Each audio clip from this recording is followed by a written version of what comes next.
Well, hello everyone, and welcome to Thirsty Thursday. My name is Tommy Hensel, and tonight I am going to be showing you a cocktail and talking about wine. Now, the cocktail that I'm going to be demonstrating for you is one of my very favorite rye-based cocktails. But first, I wanted to give you a couple of hints about wine, and it's based on an email that someone sent me this week. One of my friends emailed me and said, "Hey, I was talking to somebody about wine, and they mentioned that they thought that red wine should be chilled before you serve it. Is that true?" So I thought that was a great entree for me to actually talk about the serving temperatures of wine. And by the way, the answer to that question is yes, it should be. But I'll explain that in a couple of minutes. So what I want to do is I'm going to pull up a chart that I made in a couple of minutes that talks about wine temperatures. But before that, just a couple of notes. You hear a lot of times people talk about serving red wine, particularly at room temperature. Well, great, but what is that? I mean, room temperature will vary from place to place in the world, from season to season. If you have air conditioning or not, it's going to be a huge variance. But when we talk about room temperature here in the United States, mostly we're talking about a temperature between 70 to 75 degrees. So think of, when I say room temperature, think about that. So many people have wine refrigerators, which is awesome. They might have a wine cellar, but the vast majority of us do not have either one of those things. So our wine is stored, if we're paying attention to it, it's stored in a cool, dark part of our home. But in general, it's going to be at that room temperature. So the wine is probably sitting at about 70 to 75 degrees most of the time, rather than the optimum temperatures, which are a little bit lower. So having said that, that means that any wine that you have sitting around at that room temperature will need to be chilled before you serve it. It doesn't make any difference whether it's a sparkling, a white, or a red wine. You're going to need to get it lower than that particular temperature. So let me pull up my chart here. I'm going to share my screen.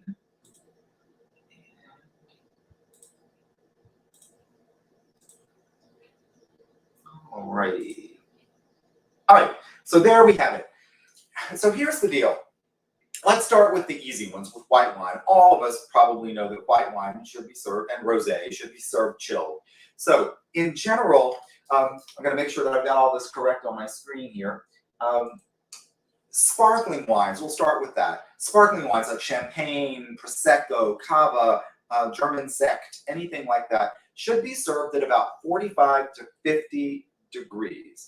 Now, if it's at room temperature, remember, sparkling wine bottles are thicker than normal wine bottles because of the pressure in the bottle. So it's going to take a little longer to chill down. So in a refrigerator, if your wine is at room temperature, it will take about 2 hours minimum for that wine to reach that 45 to 50 degree temperature that you need.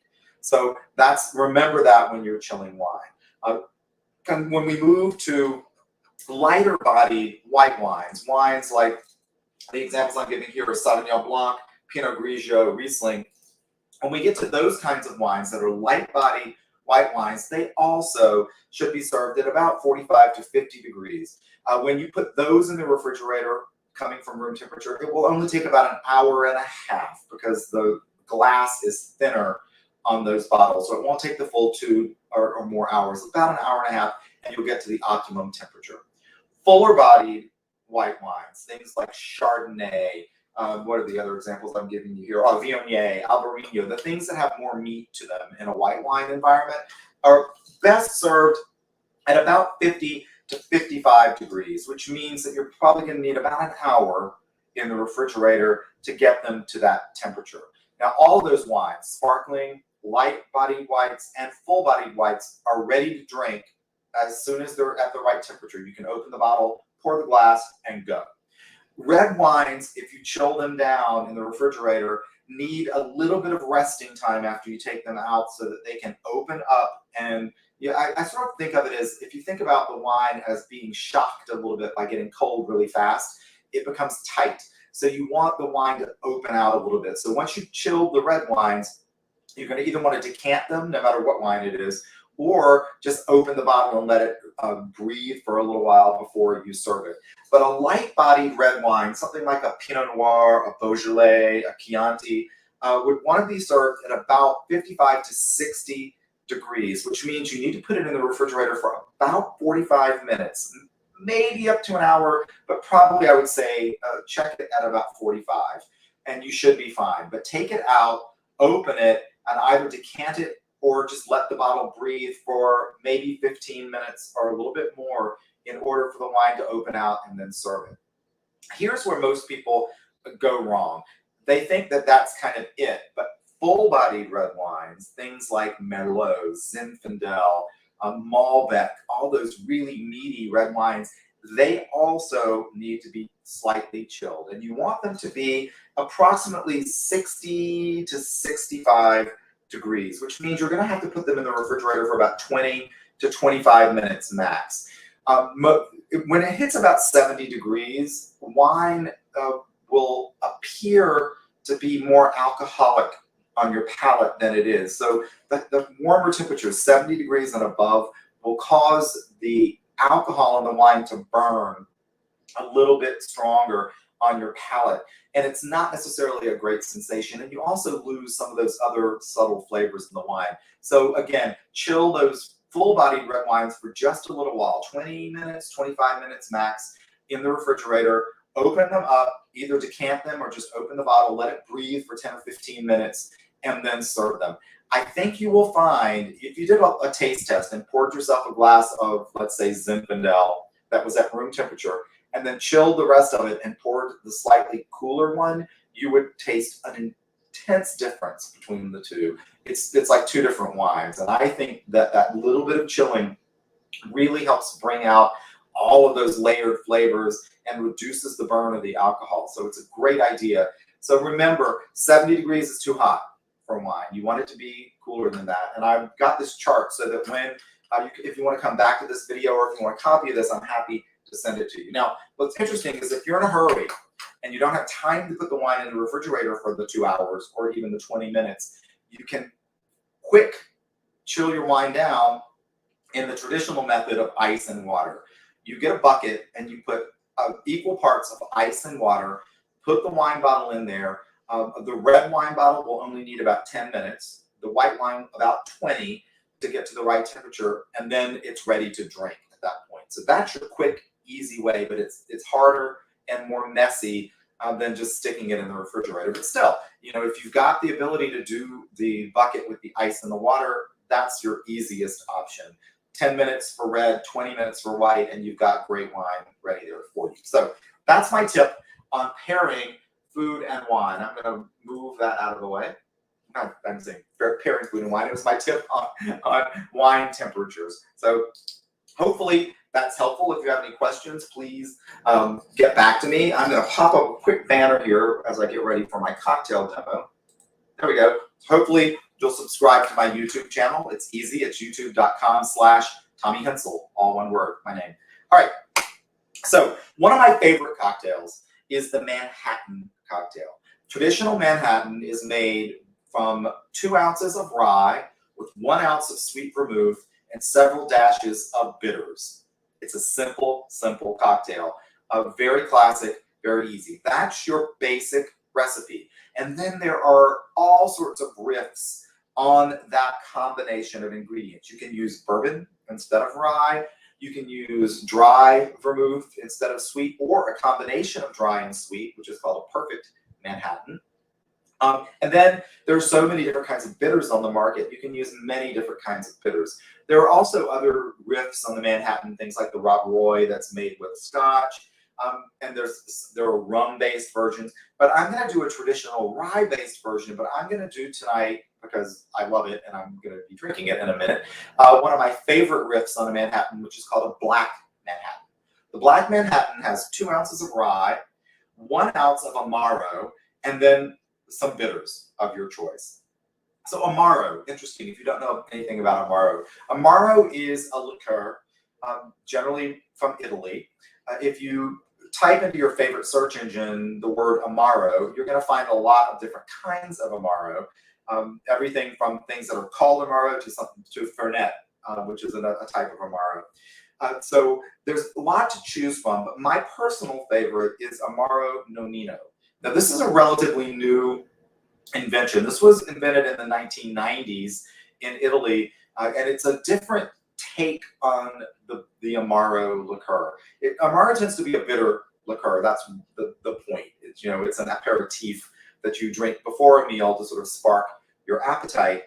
What I like about the Amaro Nonino is, first of all, it's made from grappa. If you ever had grappa, run away, it's scary. But they use grappa, and then they infuse the grappa with a lot of different botanicals. The bitterness comes from gentian root. But what I like about this particular Amaro is that the level of sweetness and the level of bitterness are incredibly evenly balanced. So you're getting a really lovely balance of those two flavor profiles.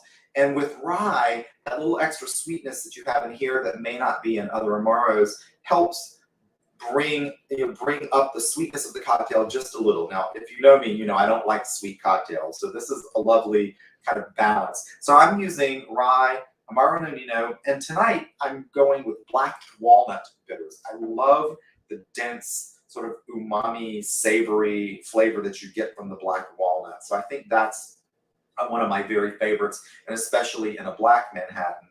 And of course, I'm garnishing, like I almost always do, with a Luxardo cherry. So let me grab my glass, which has been chilling. I'm using, again, my very favorite piece of glassware for these types of craft cocktails. This is a Nick and Nora glass based on the Nick and Nora characters from the Thin Man movies in the 1930s. They were always like wandering around being fabulous and sipping cocktails, and this was the glass that they used. So it's become synonymous with them. So I'm going to put that aside for just a moment, and you can see my little Luxardo cherry ready for garnishing. All right, I've got my cocktail mixer. I have ice in there. This cocktail is a stirring cocktail, not a shaking cocktail. The difference is a cocktail should be stirred if it's spirit forward, meaning it has no fruit juice in it. Stir those cocktails so that they don't become too dilute. If a cocktail has fruit juice in it, including citrus, then you should shake it in order to essentially emulsify the ingredients. But this is a stirring cocktail. So I'm going to move this out of the way. I'm going to start, I like to layer my cocktails from the smallest ingredient up.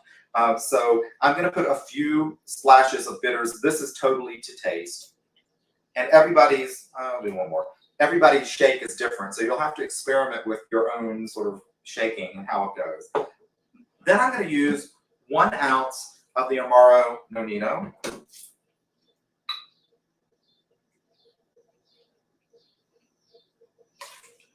Other kinds of Amaro are fine, so if you find a different brand of Amaro that you like, this one is one of the ones with the highest alcohol content. It's got a 35% ABV, which is alcohol by volume. The only Amaro I think that's stronger than that is Fernet, which is in the 40s. Most of them are much lighter, so this definitely makes a pretty high-profile boozy cocktail.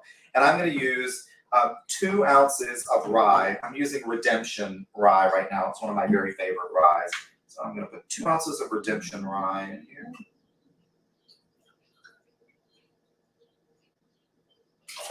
All right. I'm going to put that back. Then I'm going to stir. I tend to stir 20-ish, 30 times, about in the cocktail shaker. All right. That's probably enough stirring. All right. Before I pour this cocktail, I'm going to remove this banner. I'm going to check and see if I have any comments. So if anybody has a question or comment, type it in. I'll be happy to try to answer it. All right. This is a Hawthorne strainer. You put it on the top of your cocktail shaker and then push it in so it goes up against the edge of the glass.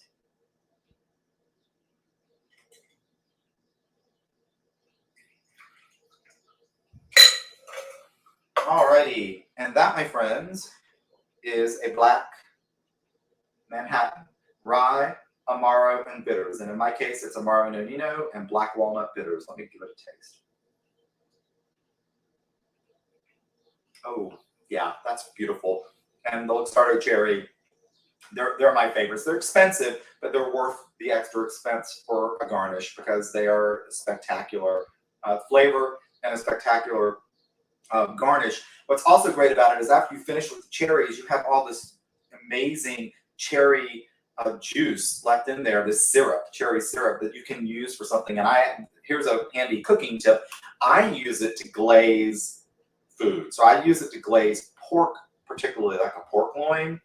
It's absolutely stunning on that. You could glaze chicken with it, but it's a wonderful syrup that gives you that nice, dense, dark cherry flavor. So little tip, so don't waste your syrup from your jar of Luxardo cherries. So there we have it, everybody. Thank you for tuning in. I hope you enjoyed my tips about the serving temperatures of wine, and I hope that you're going to try this beautiful cocktail, the Black Manhattan. So I'm going to give you a cheers, and as always, I am epicuriously yours. And having said that, wait, I have to put on my glasses to be able to see over here. Here we go. Thank you, everybody. Please tune in every Tuesday at 6 p.m. and every Thursday at 6 p.m. Tuesdays, I do Tasty Tuesday, where I give you cooking demos and cooking tips. And Thursday, of course, is all about cocktails and wine. So I hope to see you in upcoming episodes. And if you're watching this later, please feel free to drop me a message. I'm happy to try to answer any questions you might have. And having said that, I'm going to sign off for the night and enjoy the rest of this cocktail.